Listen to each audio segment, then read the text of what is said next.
और बाबा गोस्वामी तुलसीदास जी क्या कहते हैं कि जान आदि कवि नाम प्रताप, भय शुद्ध करी उल्टा जापू। कि आदि कवि श्री वाल्मीकि जी श्री राम के नाम के प्रताप को जानते हैं, जो उल्टा नाम जानकर पवित्र हो गए। राम का उल्टा नाम मरा मरा, ये कैसे हो गया? छोटी सी मैं आपको कहानी बताता हूं कि रत्नाकर नाम का एक डाकू था और बड़ा ही कुख्यात अत्याचारी वो डाकू था रत्नाकर। भीली ने उसको पाला था, भीली का पुत्र था। और वो क्या करता, घात लगाकर बैठता था, उसके पास हथियार रहता था और वो जंगल में घात लगाकर बैठ जाया करता। उस वन से जो कोई गुजरता वो उसकी हत्या कर देता और उसके पास जो भी नकदी गहना माल होता उसको लूट के अपने घर पर लाता। घर वाले बड़े खुश होते, आपसे लूट के बड़ा माल लेके आया है। अपनी पत्नी को माल देता, माता पिता को माल देता, बड़े खुश। इस प्रकार वो अत्याचार करे जा रहा था, पापों की गठरी अपने ऊपर ढोए जा रहा था। अब एक बार उसको नारद जी मिल गए।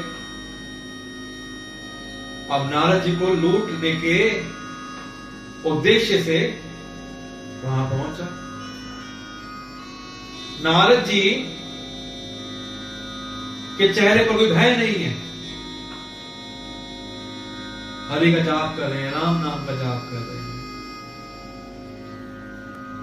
तो नारायण के जो भक्त हैं नारद जी, उन्होंने क्या कहा, भैया तू इतना माल लपेट रहा है, इतना माल तू कमा रहा है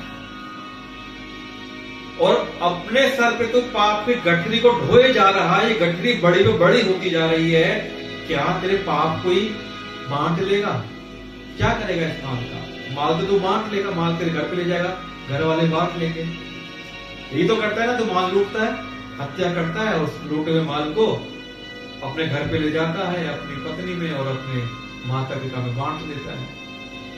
उनसे जाके पूछ कि इससे जो पाप मिल रहा है क्या वो पाप में भी हिस्सा बांट लेंगे? रत्नाकर का दिमाग फिरा।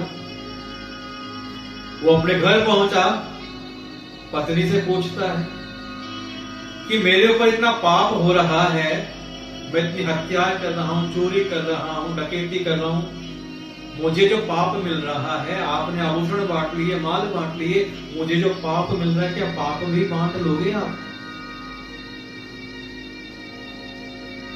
वो पीछे हट गए, भैया हम पाप के हिस्सेदार नहीं हैं, हम पापी नहीं बनेंगे। रत्नाकर ने सोचा, अरे ये मैंने क्या कर दिया?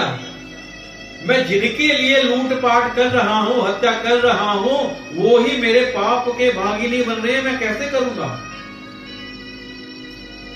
उसकी आंखों में करुणा के आंसू आ गए।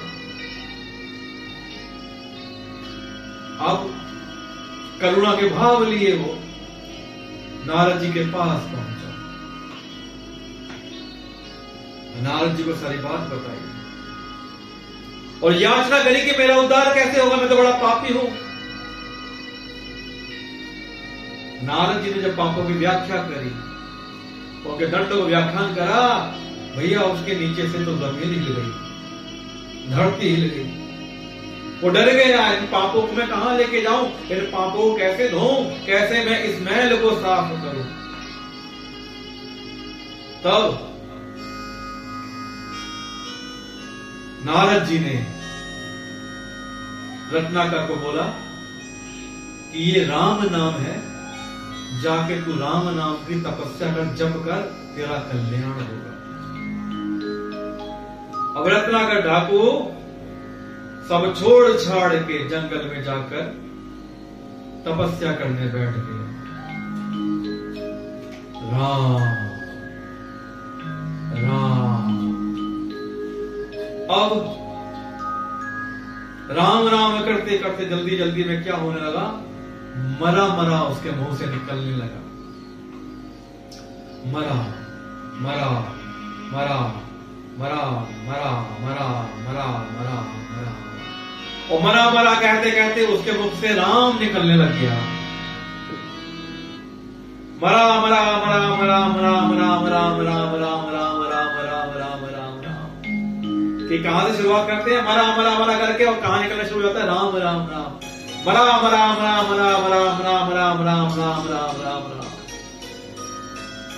वो इस तपस्या में इतना लीन हो गया कि उसके ऊपर, रत्नाकर डाकू के ऊपर बॉबी ने, दीमक ने अपना घर बना लिया, और दीमक का घर बनने के कारण रत्नाकर का नाम पड़ा वाल्मीकि।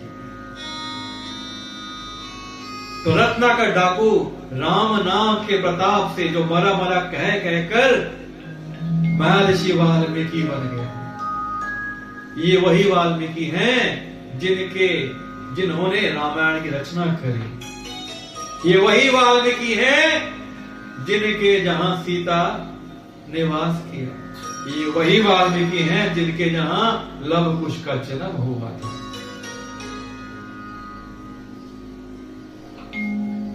कि जान आदि कवि नाम प्रतापु, भय शुद्ध करी उल्टा चापू, सहस नाम सम सुन शिव बानी, जपि जय पिय संग भवानी। कि सहस नाम सम सुनि शिव बानी, जपि जय पिय संग भवानी। ये वही राम का नाम है जिसे पार्वती जी सदा अपने पति श्री शिव के साथ राम का नाम जपती रहती है। ये वही राम का नाम है।